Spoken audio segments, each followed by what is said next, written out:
بسم الله الرحمن الرحيم. وأعالي القمم تحيا بأرقى القيم نحو الأعالي من خير والي ترى أمجادنا في الورى نحو الأعالي نحو أعالي القمم تحيا بأرقى القيم نحو الأعالي من خير والي ترى أمجادنا في الورى نحو الأعالي.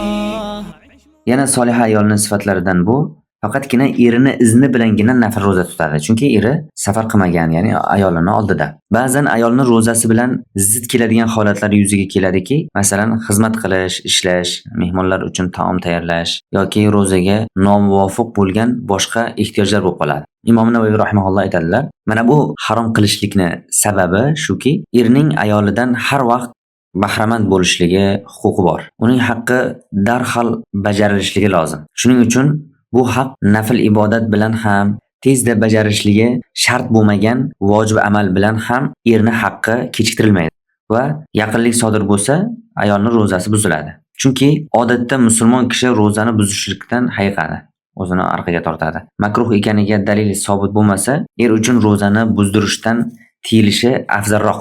Ya'ni eri rozangni buz deb aytishligidan afzalroq. Endi eri safarda bo'lganda esa ayolning nafl roza tutishligi joiz. Agar u roza tutgan paytda eri safardan qaytib kelsa, u rozani buzdirishda haqli bo'ladi va bunda karohat, ya'ni bir yomonlik yo'q. Bu safarda bo'lgan holat. Endi yana boshqa holati, eri unga yaqinlik qilishlikka qodir bo'lmaydigan darajada bir kasal bo'lishligi ham kiradi. Ya'ni bu safardagi odamning holatiga kiradi. Buni Fathul Boriyda keltiradilar. Bu o'rinda esa nafl rozaga qiyoslanib nafl namoz o'qishlik kirmaydi. Chunki namozni vaqti qisqa. Roza hukmi esa o'sha e'tikof kiradi. Ba'zi bir qovullarda e'tikof rozasi sahih bo'lmaydi degan qovullar bor. E'tikofniki ham uzun. Abu Hurayra roziyallohu anhu dan rivoyat qilingan hadis.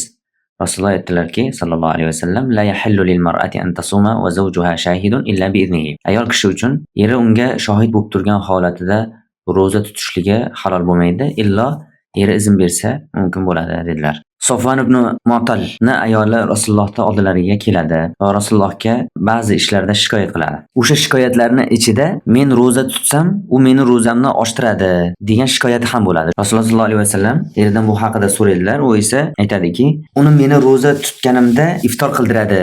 U ayolni o'sha men roza tutsam rozamni oshtirib yuboradi degan so'ziga javobim deb aytadiki, u ba'zan borib o'sha ayol roza tutaveradi. Men esa yosh yigitman. O'zimni tiyib sabr qila olmayman desa, Rasululloh aytadilarki, la tasumu imro'atun illa bi izni zawjiha. Ayol faqatgina erining izni bilangina roza tutadi dedilar. Ya'ni bu nafl rozalarda albatta. Farz bo'lgan rozalarda erga itoat qilinmaydi. Imom Bag'aviy rahimahulloh Sharh sunnada aytadilar, ayol kishi eri shohid bo'lib turgan holatida roza tutmaydi degan so'zda, ya'ni faqatgina uning izni bilangina tutadi. Bu roza, ya'ni nafl rozalar. Ammo Ramazonda qazosida bo'lgan rozalarda esa Shavvol bilan Sha'bonni orasida eridan izn so'raydi ayol deb Bag'aviy rahimahulloh aytadilar.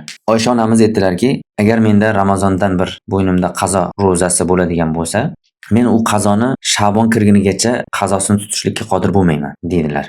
Mana bu erni haqqi vaqtga ham chegaralangan ekanligiga, belgilangan ekanligiga dalolat qiladi. Hofiz ibn Hajar rahimahulloh aytadilar, hadisdagi erni haqqi u tatavvuda, ya'ni naflda ayolning ustida ta'kidliroq. Chunki erni haqqi vojib. Endi vojibga qoyim bo'lishlik esa naflga qoyim bo'lishlikdan ko'ra muqaddam qilinadi dedilar. Shayxul Islom Ibn Taymiya rahimahulloh Majmu'ul Fatawolarida keltiradilar.